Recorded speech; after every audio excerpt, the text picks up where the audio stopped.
Hola, ¿qué tal? ¿Cómo le va? Le saludamos agradeciendo que nos siga como cada semana en este espacio de reflexión, análisis y propuesta sobre la agenda crítica de nuestro país y del contexto global. Le saluda Raúl Fraga en la Agenda del Emprendedor, agradeciendo que nos siga por la maravilla de las redes sociales y vía internet, y también, por supuesto, en la retransmisión que se hará a través de la cadena H, canal 169 de Total Play.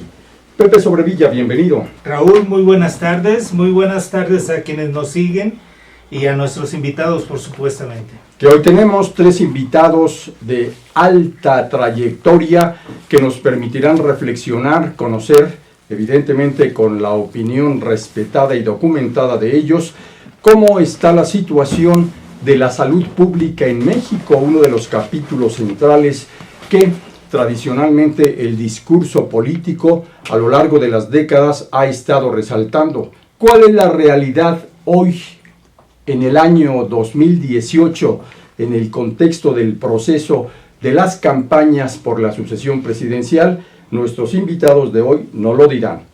Y permitiremos, por favor, que cada uno de ustedes se presente. Doctor Ernesto Guevara, adelante, por favor. Muchas gracias, buenas tardes a todos, gracias por la invitación. Ernesto Guevara, médico cirujano, normalista, con 43 años de experiencia en la labor, en el trabajo, y actuando en una situación de prácticamente de función participativa, de medicina participativa, en una colonia popular que es Santa María la Ribera. Gracias. Muy bien, muchas gracias por estar aquí. Sí. Por favor. Mi nombre es María Luisa López. Yo actualmente estoy jubilada del IMSS. Trabajé 28 años y bueno, pertenezco a una organización político-sindical, es una corriente sindical al interior de nuestro sindicato que se llama Asamblea Nacional de Trabajadores del Seguro Social.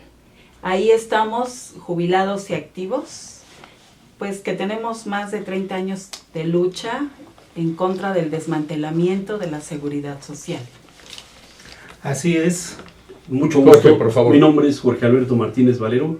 Yo me formé como enfermero en el Instituto Politécnico Nacional. Posteriormente en la UNAM hice estudios de ciencia política y en el Instituto Nacional de Salud Pública en Cuernavaca me hice maestro en salud pública con especialidad en determinantes sociales en salud.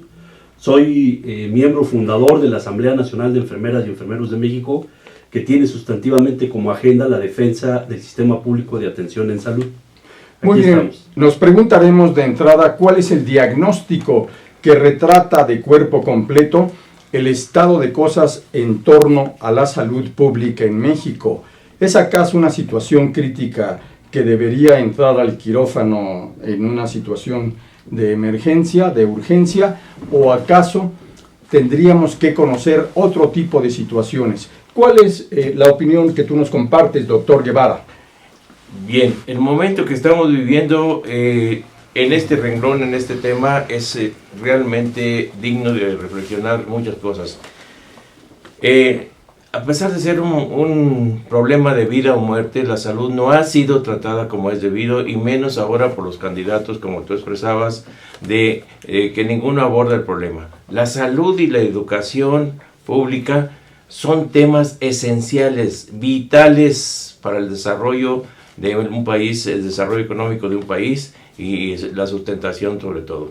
La situación es muy difícil, muy álgida, no resuelta. Tenemos muchas bemoles, muchas aristas que podríamos pensar que es una, por ejemplo, pudiéramos hacer un poquito, dado las investigaciones que se han realizado, hacer un poquito de análisis. En 1890 el promedio de vida era de 39 años, de 35, perdón. En 1950 el promedio de vida era de 48 años. En 2016 el promedio de vida del hombre es de 78 años y de la mujer es de 80-82. Sin embargo, en España y Japón el promedio de vida es mayor. Y tenemos el contraste también en Sierra Leona, en África, es de 34 años de longevidad. Entonces, esa es una situación distinta que nos ha llevado acá. En la actualidad, las enfermedades son distintas. Hemos pasado de las enfermedades aquellas que teníamos infectocontagiosas, parasitarias, respiratorias, infecciosas, a las enfermedades que ahora manejamos, las crónico-degenerativas. Por ejemplo, el sobrepeso, la hipertensión arterial, la diabetes, ¿verdad? Son enfermedades actuales que se han cambiado totalmente y necesitan otro tipo de tratamientos y otro tipo de estrategias eficaces para poder controlarlos y dar tratamiento. En ese sentido, doctor, ahorita platicaremos del conflicto que ha generado los problemas de atención a la salud tanto en el IMSS como en el ISSSTE, pero quisiera, doctor, que nos aclarara un poco los últimos casos de sarampión de la italiana que han sido muy mencionados y que es una enfermedad altamente contagiosa. ¿Qué significan o qué papel juegan, pues, en el contexto actual? Bien, lo interesante de esto es que esta enfermedad del sarampión ya había casi terminado, se habían controlado totalmente todos los casos y reaparecen. No nomás el sarampión, tenemos brotes fuertes de gonorrea, que es una enfermedad contagiosa, ¿verdad? Y que se presentan estos brotes también, pensando que ya se habían liquidado y no. Nos dicen las autoridades o las personas que manejan esta situación, nos dicen que son gente que vino de fuera, que nos la trajeron, ¿verdad? Son turistas que nos trajeron, pero la verdad es que los medios de comunicación no son veraces, ¿verdad? Para poder definir una cosa. No se puede estar jugando con la salud porque son cosas importantes. El sarampión todavía causa grandes problemas que tenemos. Eso es. Muy bien, María Luisa, Sí. López, ¿cuál es la visión crítica que nos comparte sobre este asunto? Sobre el sarampión. No, en general sobre la situación, bueno, mire, la problemática. Nosotros desde los años 80 vimos que en el Seguro Social hay un proceso de desmantelamiento, donde se van entregando los servicios a la iniciativa privada. Ha sido grande su crecimiento al grado de que, bueno, ahora están por entregar ya totalmente la construcción, el diseño a empresas privadas. Pero nosotros nos venimos dando cuenta de que la subrogación de servicios ha sido a gran escala. Por ejemplo, el servicio de hemodiálisis, pues ya tiene más de 20 años. Que, bueno, en el Seguro Social pudiera ampliar su infraestructura. Sin embargo, pues el presupuesto que tiene no alcanza. ¿Por qué? Porque en 1995 y 97, con la creación de las administradoras de Fondo para el Retiro, que son las AFORES, le quitaron al Seguro Social el 40% de su presupuesto. ¿Sí? Ahora el Seguro Social, desde esa fecha, desde 1997, solamente es un recaudador. O sea, recauda de los trabajadores, de su población en general, de sus trabajadores afiliados, una cuota, y esa cuota la pasa inmediatamente a las administradoras de Fondo para el Retiro. Entonces esto generó un desabasto total, no creció la infraestructura en 25 y 30 años del Seguro Social, cuando la población va creciendo. Y por otro lado tenemos el problema del empleo. El empleo formal, ¿sí? Se está acabando en este país, así igual que los contratos colectivos de trabajo y los sindicatos. Por lo tanto, pues no hay gente que vaya cotizando. Y lo que hay, pues se va entregando poco a poco. Van desmantelando. Y las condiciones, pues son totalmente severas. Tenemos problemas, por ejemplo, ahora con el sismo del día 19 de septiembre pasado, donde se colapsaron algunas clínicas, hospitales. Hay pisos cerrados en la raza que están en reparación. Tenemos en la zona sur, que es la delegación 37, pues edificios que ya no se pudieron ocupar. Tenemos 18 domicilios donde se hacen trámites administrativos. A la fecha no hay ninguna información real de parte de las autoridades del instituto que digan que ya están buscando nuevos edificios, que se va a resolver el problema de la infraestructura. O sea, a la fecha no hay nada, no hay ningún comunicado y la gente está muy hacinada. Pero con esto están dañando mucho a la población. ¿Por qué? Porque la población requiere, por ejemplo, altas, bajas, que se le paguen sus prestaciones como afiliados y también las pensiones, por ejemplo, de viudas y todo eso. Entonces, pues la gente anda peregrinando, buscando oficina. De acuerdo, después de la pausa vamos a continuar conociendo la opinión, los argumentos de nuestros invitados. Sigan aquí.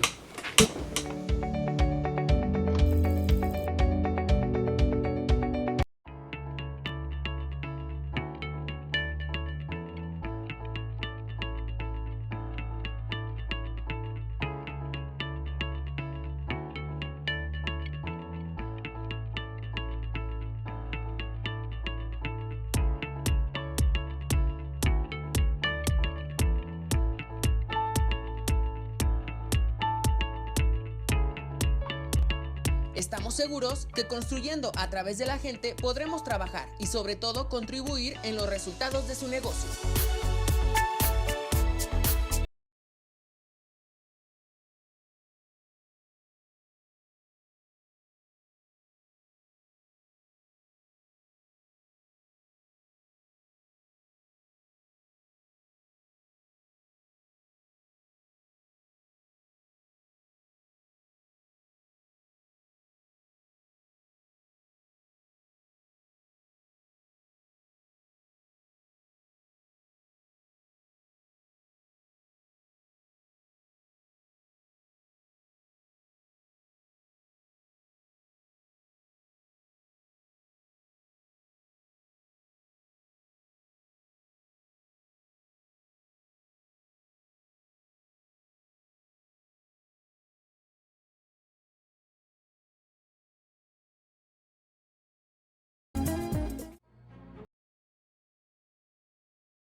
Cuando la vida te pone a sudar, hidrata la vida.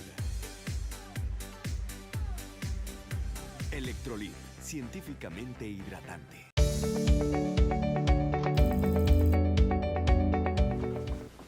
Gracias por seguir en la agenda del emprendedor. Estamos tratando el tema de la salud a propósito de que el pasado 7 de abril fue el Día Mundial de la Salud y que prácticamente pasó en blanco. Casi no hubo mucho efecto en los medios, mesas de análisis, algo así. ¿Cómo llegamos a esta celebración del Día Mundial de la Salud, Jorge Alberto Martínez Valero? Sí, muchas gracias por la invitación. Llegamos en un estado crítico. Nosotros decimos que el problema de la atención en salud ya es un problema de crisis humanitaria. A ese nivel hemos llegado a propósito del Día Mundial de la Salud, el 7 de abril pasado, y del Día Internacional de la Enfermería, que es el 12 de mayo. El 12 de mayo se festeja la enfermería mundial. En México tenemos un problema muy serio con los recursos humanos. En salud, juntos, Instituto Mexicano del Seguro Social, ISSSTE, Salubridad, no llegamos ni a 1 millón de trabajadores entre todos, que atendemos los subsistemas de atención en salud, porque no hay un solo sistema, hay sus debidos subsistemas. El ISSSTE tiene el suyo, el Seguro Social el suyo, y Salubridad tiene lo propio. O sea, estamos ante un problema serio de crisis humanitaria. Precisamente hablando con un especialista sobre temas de trabajo, él nos explicaba que en la actualidad México es un paradigma de la contrarreforma neoliberal. Nos explicaba que hay más de 30 millones de mexicanos en la informalidad en el trabajo. O sea, 30 millones de mexicanos que con esta lógica de la informalidad se maneja entre los no empleados, subempleados o sobreempleados. Pero de una población económicamente activa de 55 millones de habitantes, 30 millones es decir demasiado. Y dentro de esos 30 millones de mexicanos sobreempleados o subempleados, hay trabajadores de la salud. Nosotros señalamos que hay sus ejes sobre los cuales los tecnócratas en salud han montado el dispositivo de desconcentración o desagregación del sistema público de atención en salud. Estos ejes son naturalmente, como ya un poco lo mencionaba María Luisa, todo lo que tiene que ver con la transferencia de recursos de lo público hacia lo privado. O sea, lo que tiene que ver con el asunto de las subrogaciones, ¿no?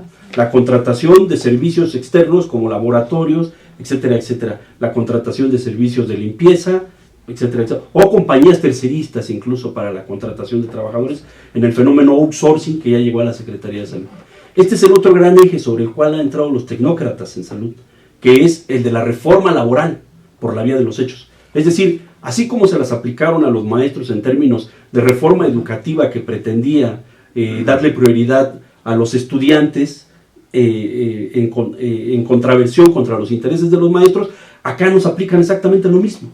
Plantean que los intereses del paciente son anteriores a los del trabajador, entonces terminan conflictuando al usuario con los profesionales de la salud, y en realidad lo que ahí está aconteciendo es una auténtica reforma laboral en términos de la actividad en salud que nosotros desempeñamos. Es altísimo el número de trabajadores de contrato temporal. Simplemente en la Secretaría de Salud de la Ciudad de México hay cerca de 5,000, 6,000 trabajadores de contrato temporal, de 10,000 trabajadores que somos los que sostenemos CEDESA en la Ciudad de México. Es decir, el trabajador de base, aquel que tenía ciertas condiciones adecuadas para realizar su trabajo, ese trabajador está prácticamente ya de salida. Lo nuevo es el trabajador temporal y, como sabemos nosotros, una vez que la plantilla temporal creció, presiona la plantilla de base, pero hacia abajo. Salarios a la baja, condiciones, prestaciones naturalmente ya negadas, y todo esto influye directamente en la atención del paciente. Desde luego que influye en la atención del paciente. Hay otro gran eje que es tema actual, que es el incremento de la relación judicial médico-paciente o paciente-enfermera. Es decir, el incremento de la judicialización. Una relación que comienza en un consultorio, termina en un tribunal. Y esto es gravísimo, porque es precisamente lo que se está ventilando a propósito del traumatólogo que atendió al pequeño Eduard en Oaxaca. Allí hay un trasfondo enorme que valdría la pena analizar. ¿Qué cifras tenemos en ese sentido? ¿Cifras en qué sentido? Sí, ¿ha aumentado de qué manera y en qué proporción? ¿Qué porcentaje? ¿Qué? ¿La relación de judicialización? La judicialización de la atención médica. No tengo un número preciso, pero lo que sí podemos decir es que los casos de demanda que pasan por CONAMED y que llegan hacia los tribunales, sí, ya no son privativos de una entidad. Se dan lo mismo en el norte que en el sur del país, en el centro, sur, sureste. Es decir, esto se está dando, pero incluso lo que hay que entender es que se está dando como parte de la promoción que el Estado mismo está haciendo ante la relación médico-paciente. Hay una iniciativa de decreto de fecha 28 de abril del 2016, y esa iniciativa es firmada directamente por el presidente de la República. La inscribe en el Congreso de la Unión y lo que plantea es darle mayores capacidades punitivas a CONAMED. para castigar a médicos, enfermeras y trabajadores de la salud ante posibles demandas de pacientes. En este sentido, nosotros lo que decimos, bueno, el Estado queda como un árbitro que no se hace responsable de la atención en salud, queda como un particular que patrocinara un diferendo, cuando esto no es así. El problema es estructural. Muy bien, faltan 78 días para la fecha de las elecciones federales, particularmente las muy importantes elecciones para la presidencia de la República. ¿Qué han hecho los candidatos y la candidata respecto a reivindicar en su plataforma político-electoral y discursos las exigencias en el sector salud tan crítico en nuestro país? Doctor. Creo que ahorita se han dedicado a ver situaciones interiores, situaciones de ellos mismos, ¿verdad? Que están en esa tesis ahorita. Realmente no ha habido proyectos de salud ni de educación hasta el momento que yo he escuchado, no he escuchado yo mucho. Entonces, realmente parece que en México avanzamos a plazos, Sí. y a largos plazos. La salud y la educación son dos renglones esenciales que no se necesita más que atenderse, y no podemos decir que esperemos alguna reforma, que esperemos alguna otra cosa. No han avanzado, no han tomado esos temas ahorita para consignarlos como siquiera algo de la propuesta de salud, una propuesta de salud o de educación menos. Es importante señalar pues que todo esto se está dando, lo que platican los compañeros de las reformas y todos estos aspectos, ¿verdad? La salud no necesita, porque está consagrado en el artículo 4 de la Constitución, Sí. está consagrado el derecho a la salud. No necesitan que ser laborales, porque, por ejemplo, ahorita la salud de la ciudad es una, la del campo es otra. La atención de la salud en el campo es otra, realmente ineficiente, ineficaz, no les llegan ni medicamentos, totalmente abandonado el campo en las personas que viven en esas regiones. Entonces, no se necesita ser trabajadores, nada más se necesita un aspecto muy importante. El ser humano, por ser ser humano, tiene derecho a la salud y a la educación. Nada más por ese hecho.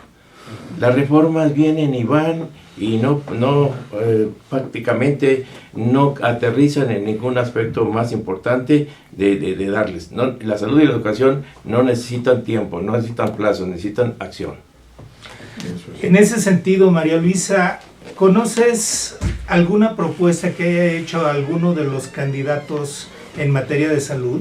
No conozco ninguna propuesta de parte de ellos. Lo que nosotros sí vemos del actual gobierno y los que han pasado, porque desde que llegó el panismo también a la presidencia, pues fueron los que más golpearon a los trabajadores y desmantelaron. Hubo muchas reformas en contra de los derechohabientes. Por ejemplo, en el caso de los trabajadores del Seguro Social, que somos 450,000 sindicalizados y 220,000 jubilados, lo que se dio fue una reforma para quitarnos del contrato colectivo el régimen de jubilaciones y pensiones. Eso lo hicieron en el 2004, en el 2008. En esos periodos pues avanzó grandemente las reformas para destruir el sistema del Seguro Social. Con ellos entró la reforma laboral. Y bueno, nosotros con los nuevos candidatos no vemos nada claro. Y lo que sí vemos es que hay una política criminal en contra de la población.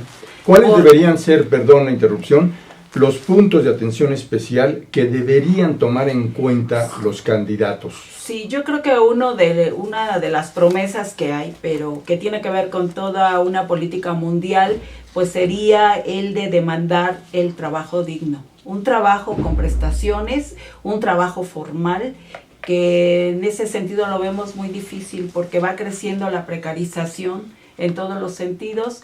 No podemos creer que jóvenes que están bien preparados, que llegan a las instituciones, sean tratados de esa forma, ¿no? Como trabajadores de cuarta, porque ni siquiera tienen un trabajo fijo, no van a tener prestaciones, ni siquiera una base, ¿sí? Y que son obligados a trabajar dobles turnos, por ese salario tan miserable. Yo tengo compañeros médicos que no solamente trabajan 16 horas, tienen que trabajar en consultorios particulares para que más o menos tengan un nivel de vida. Lo vemos en el Seguro Social porque nos hacen falta más de 80,000 plazas, se van acabando y entonces pues esa es la realidad que tenemos.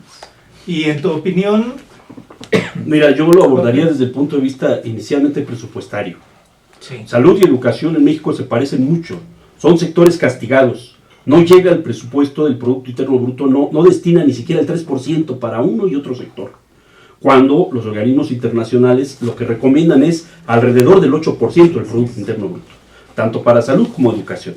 Entonces, si ese volumen del Producto Interno Bruto lo está recomendando un organismo internacional, es porque ambos sectores son complejísimos.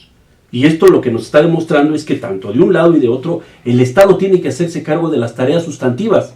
Vaya, no es que no haya educación privada ni atención a la salud en términos privados, pero sustantivamente los grandes problemas de salud los tiene que atender el Estado. Porque son problemas muy complejos. Es decir, atender enfermos requiere de toda una ingeniería social. Hospitales, pero el hospital puede ser desde un elefante blanco hasta un hospital de gran concentración, de gran especialidad. O sea, no solo es el equipo, sino el recurso humano, bien perfilado y además motivado para realizar las actividades, ¿no? Entonces, si lo abordamos por allí, nos vamos a dar cuenta de que el asunto es complejísimo. Y entonces, hay tareas, hay actividades propias que el Estado tendría que recular, tendría que revertir en términos de contrarreforma neoliberal. O sea, no sabemos quién le aconsejó al Estado mexicano que los modelos de contratación flexibles funcionaban en la atención en salud. Claro. O sea, los modelos de atención flexibles son un fracaso porque precarizan no nada más el proceso de trabajo, sino también su producto. ¿Cuál es el producto en términos de atención en salud? La atención del paciente. Y la atención del paciente en términos de agregación de valor del trabajador se traduce en curación, ¿verdad?, y en rehabilitación en caso de los daños a la salud que así lo requieran. Muy bien, después de la pausa vamos a penetrar en un ángulo de reflexión clave. ¿Cuáles son las propuestas de solución posible entre los que sí saben del tema? Sigan aquí.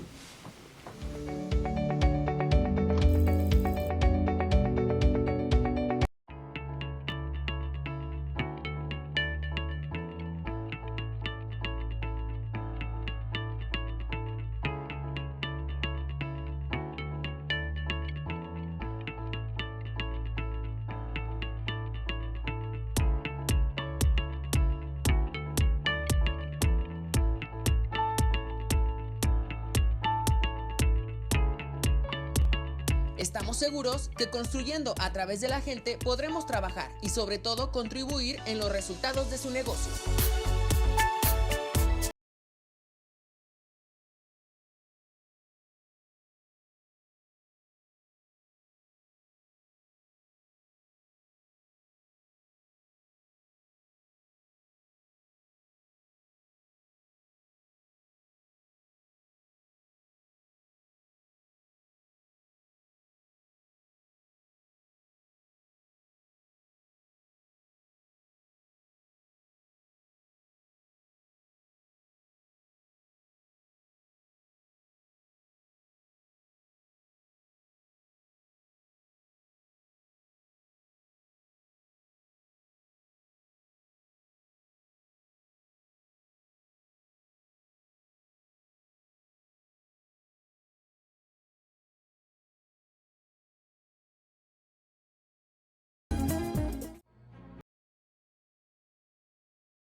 Cuando la vida te pone a sudar, hidrata la vida.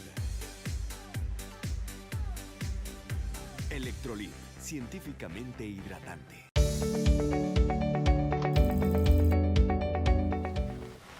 Preguntamos a nuestros invitados, expertos en el tema de la salud, cuál debe ser o debería el rol de los legisladores para poder empezar a perfilar el diseño de una agenda de atención especial a esta grave problemática. Yo estoy seguro, porque lo estoy diciendo, es que no lo conocen. No lo conocen, eso es. No lo conocen a fondo. No abordan una situación y por lo tanto, pues, precisamente porque el desconocimiento de esto, no lo abordan, que deberían realmente llevar a cabo. La salud tiene muchas aristas.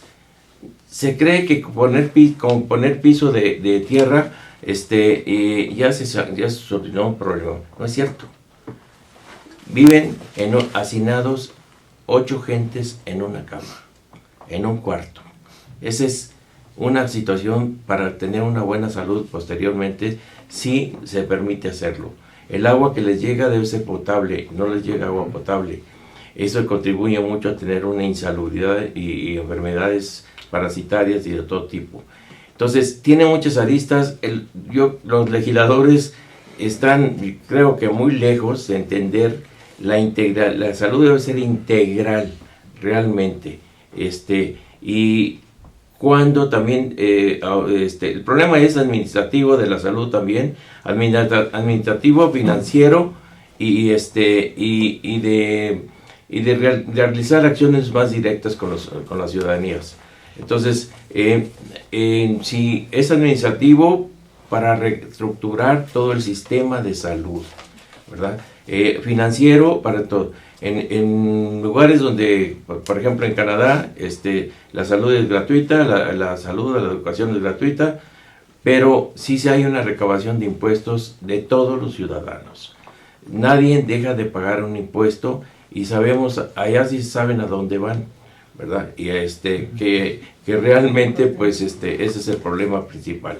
Es financiero, es administrativo, es integral, es saber qué necesitan más, ¿verdad? Y no nos hemos abordado todavía la salud mental, que es otro problema, otra arista muy importante, ¿verdad? Voy a poner un ejemplo. ¿Quién de los candidatos ahorita se le haría un examen psicométrico, ¿verdad? Para poder pensar que nos va a ir bien también en los próximos. Voy a poner un ejemplo que todo el mundo sabe, y yo lo voy a decir porque todo el mundo lo sabe. Sí. Fox tomaba Prozac diariamente a las 6 de la tarde, una pastilla, y al día siguiente amanecía con que México lindo y querido, está precioso México. México no le falta nada, México tiene todo, pero estaba bajo los efectos de una pastilla. Entonces es necesario la salud mental en México y hacer un examen psicométrico también a los políticos y a los legisladores.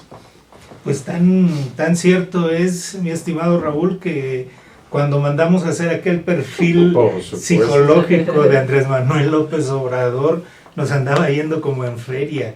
Recordemos, en el periódico El Financiero nosotros formamos la unidad de inteligencia y análisis estratégico con una visión interdisciplinaria para poder analizar en el año 2005 el proceso de las campañas, y pudimos acceder a los grandes expertos que hicieron el perfil psicoanalítico de cada uno de los candidatos presidenciales de entonces.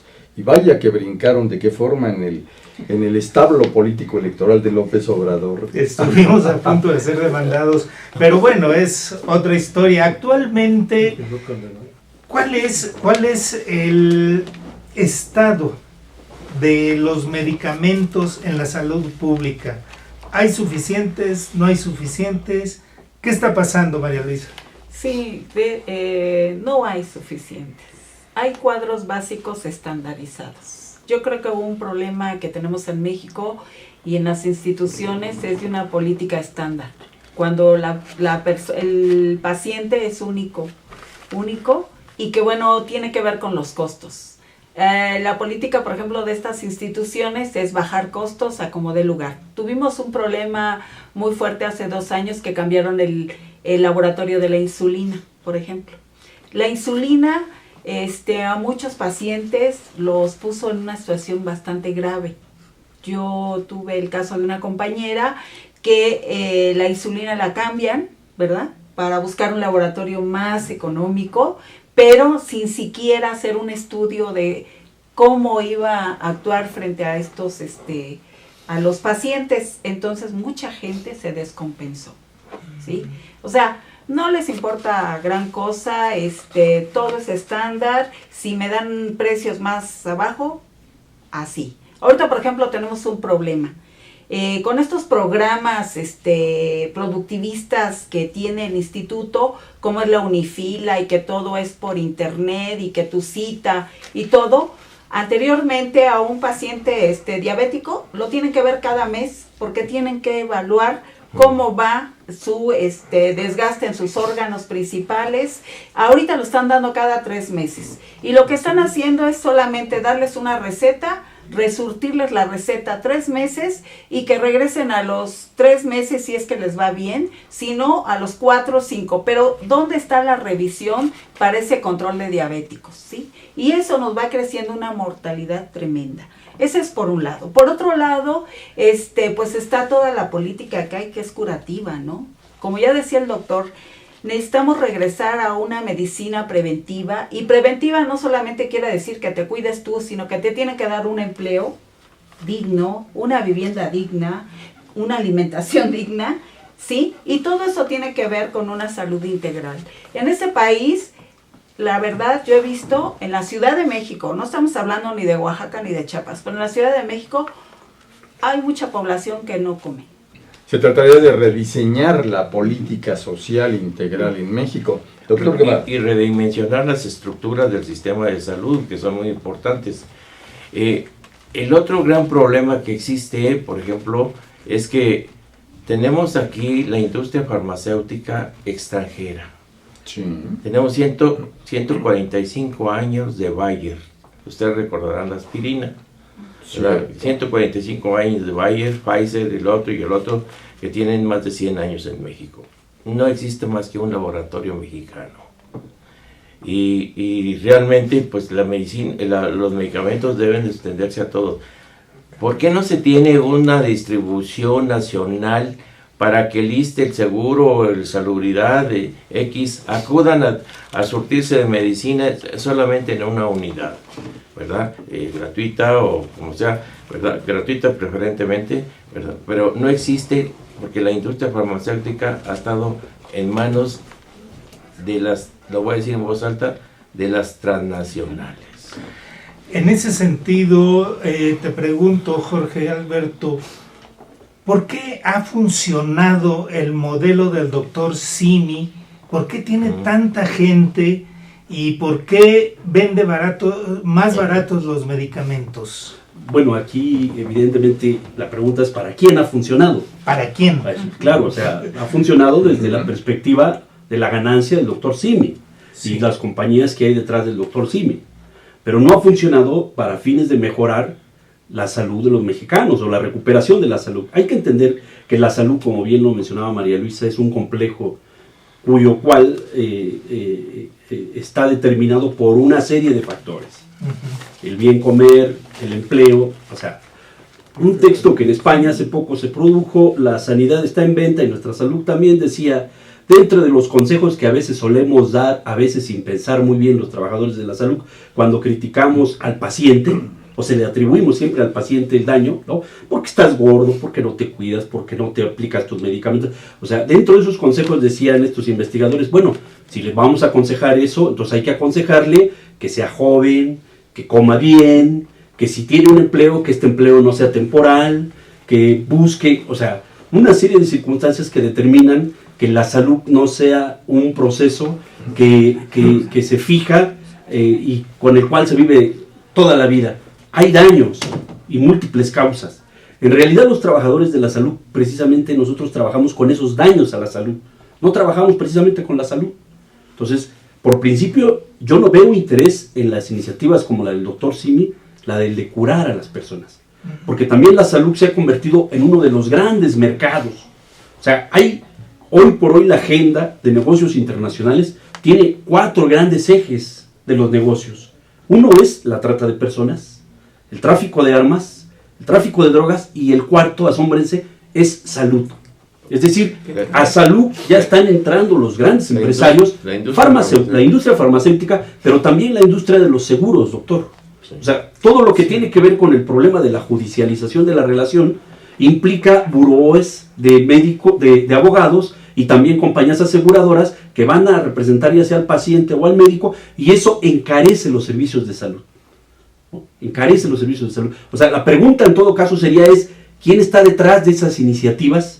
Una vez que el Estado neoliberal abandona en pasos de reversa, hay otras iniciativas que dan pasos hacia el frente. ¿Quiénes se benefician? Son empresas, personas que son perfectamente identificables en el país. Tienen nombre y apellido. Tienen nombre y apellido. Y seguramente de los elencos de poder político en el país. Después de la pausa, vamos a preguntar a nuestros invitados si se trataría de recuperar algunos de los rasgos claves de la era del Estado paternalista en México, por un lado, y por otro, cómo se está dando la formación de las nuevas generaciones de mexicanos que estudian medicina. Sigue siendo, sin duda, una de las carreras o de las opciones vocacionales más socorridas y más demandadas en las universidades del país. Sigan con nosotros, en un momento estamos aquí.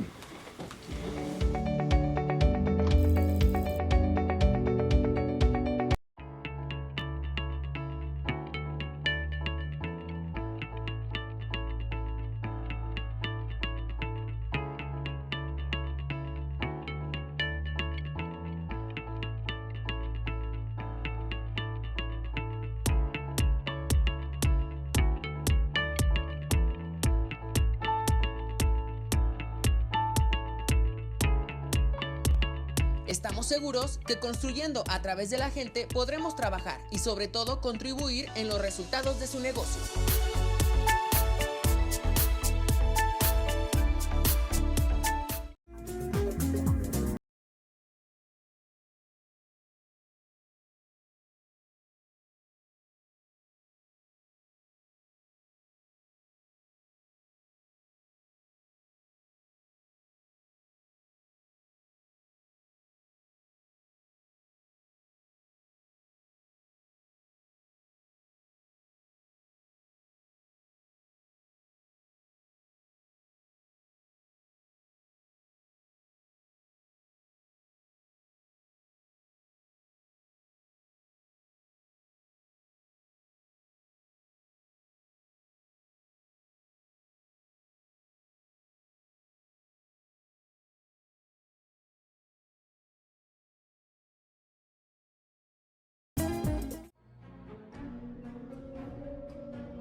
Rosso Fragola. Arte en fresa que seduce tus sentidos.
Cuando la vida te pone a sudar, hidrata la vida.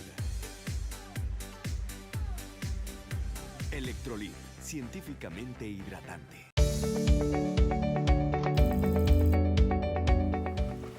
¿Qué datos podemos conocer respecto a los jóvenes, miles de jóvenes mexicanos que están preparándose en las infinidad de escuelas y facultades de medicina en el país? ¿Tienen ya planes de estudios que les permitan también reflexionar con sentido crítico sobre esta grave problemática que se enfrenta? Jorge. Yo quisiera hablar de las escuelas de enfermería. Muy importante, dado que por mi supuesto. actividad es la de enfermero. Hay en el país cerca de 700 establecimientos que forman enfermeras y enfermeros. Bien. Pero hay que entender que dentro de estas escuelas la gran mayoría son de iniciativa privada. Las escuelas de tradición formadoras de enfermeras y enfermeros en México, en la Ciudad de México, pues está el Instituto Politécnico Nacional, la UAM, la Escuela Nacional de Enfermería y Obstetricia, pero frente a estas hay ofertas que van hacia la baja. Por ejemplo, se ha dado ahora el caso con el programa de profesionalización en la Secretaría de la Salud de la Ciudad de México, que se están formando profesionales de enfermería a nivel licenciatura por competencias. Pero estas formaciones por competencias que, por ejemplo, el POLI y la ENEO ofrecían algunas currículas académicas, después viene la Escuela de Tamaulipas, que parece ser que ni en la Ciudad de México tiene siquiera instalaciones, forma una asociación civil, se registra y entonces empieza a formar licenciados en enfermería por un año. Por un año los hacen licenciados en enfermería con el perfil para profesionalizarse en la Secretaría de Salud. Pero las competencias de estos profesionales de enfermería dejan bastante que desear. Sobre todo aunados al caso de que los programas de formación de profesionales en enfermería ya tienen la lógica, como lo decía María Luisa, de estandarización del cuidado.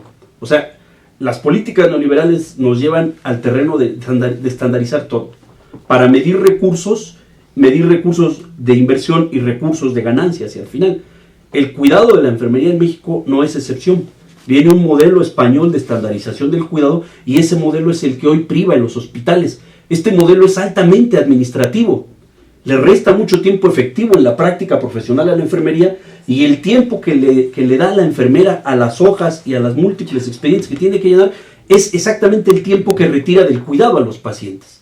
Entonces, todo esto es importante, pero nosotros consideramos que la formación de currículas tanto en enfermería como en medicina deberían de estar acompasadas pues con las necesidades en salud de la población, desde luego. Lo primero que se tendría que tener a la vista son los cuadros de morbilidad y mortalidad, para entender de qué enferman y mueren los mexicanos, y en función de eso, además con las diferencias regionales, formar a los diferentes profesionales en salud. Hoy, Doctor los Guevara, estudiantes, por sí. ejemplo, de medicina, los estudiantes de medicina, sobre todo en el norte de la República, tienen un problema importantísimo de seguridad. Ya no quieren sí, salir claro. a las zonas rurales Sí. para dar el servicio social, e incluso han cuestionado, ¿tendrá sentido que sigamos dando el servicio social? Nosotros lo que decimos, tanto médicos como enfermeras tienen que seguir dando el servicio social, pero desde luego que tendría el Estado que garantizarles la seguridad y que la atención de los cuidados sea efectiva y se traduzca en curación hacia los pacientes, ¿no? Muy bien, doctor. Y no ha cambiado mucho de antes a la hora, porque yo cuando estudié todavía en 1955, que soy el menos antiguo de ustedes, en 1955, nos decían, estudia medicina porque te vas a ir a trabajar a Pemex, la institución que te va a dejar más dinero, ¿verdad? Que vas a ir a trabajar a la Comisión Federal de Electricidad y que vas a ir a trabajar. En ningún momento en la currícula de la formación de nosotros, ni de primero a sexto año de medicina, ni en la especialidad, se nos indujo o se nos obligó o se nos impuso una materia de responsabilidad civil profesional. La responsabilidad civil es una cosa que debemos tener todos los egresados de todas las facultades de enfermería, de medicina, de todo, de arquitectura, de todo, una responsabilidad con la sociedad, Claro. que no existe ni antes ni ahora. Por eso es que yo señalo esa situación así, un aspecto también que nos falta en la currícula, ese tipo de materias, ¿verdad? Que siquiera las toquemos, siquiera saber qué es responsabilidad, sí, para qué estoy estudiando, para qué estoy saliendo voy a ejercer esto y qué voy a hacer con la sociedad a la que voy a atender.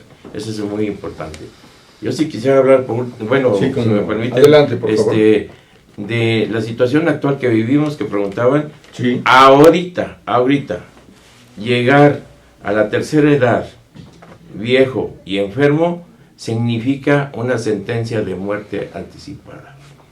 Llegas a los hospitales con un problema y no precisamente maligno, es un problema de hipertensión o diabetes o cosas así, crónicas, ¿verdad? Y te dicen, pues te vamos a dar esto, pero ya vayas a su casa, allá va a estar mejor, lo van a atender y todas esas cosas. Equivale a una muerte anticipada. Muy Y duro. si no atendemos ahorita lo que tenemos con políticas de Estado, políticas de Estado para la salud integral, lo que viene está peor. No me les voy a dar datos ya rápidamente. Hay 400 enfermedades raras, de las cuales raras, por ejemplo, son esclerosis múltiple, cuando habíamos tenido enfermedades de la mielina, Alzheimer, tipo de enfermedades del sistema nervioso. 400, de las cuales solo 70 de ellas están registradas y 30 solamente de ellas tienen medicamentos. Entonces, si esperamos lo que viene, va a estar peor si no hacemos la estructura o la reingeniería de los sistemas de salud. Ahí está, focos de atención especial para los candidatos presidenciales. Claro. Por último, por favor. Sí, yo creo que en este país el problema es más de fondo, no tiene que ver con una agenda política que tenemos, que si hay elecciones o no. Yo creo que en este país se ha privilegiado mucho a los patrones, a los empresarios. En ese sentido, por ejemplo, en el Seguro Social, pues crece cada día la informalidad. ¿Por qué? Porque bajan costos y enriquece a otros, ¿sí? Esa es una situación que estamos viviendo en este país y que difícilmente se va a resolver con que llegue algún candidato. ¿Por qué?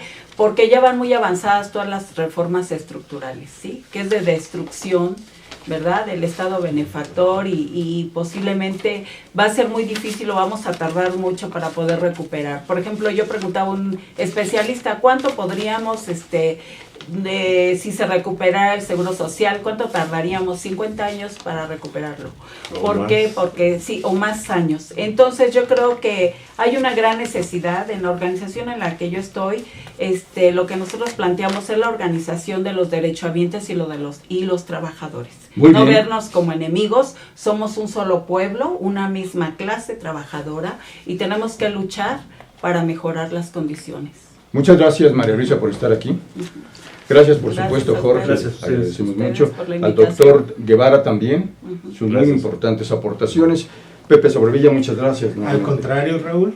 Y, por supuesto, también agradecemos a nuestro muy profesional equipo de producción que nos permite llegar hasta todos ustedes con esta señal global. Y recuerden, a través de la cadena H, canal 169 de Total Play, podrán ver la retransmisión de este muy importante programa. Raúl Fraga les agradece invitándole a que nos sigan como cada lunes en la agenda del emprendedor, el espacio de la reflexión política, analítica y de propuesta. Hasta pronto.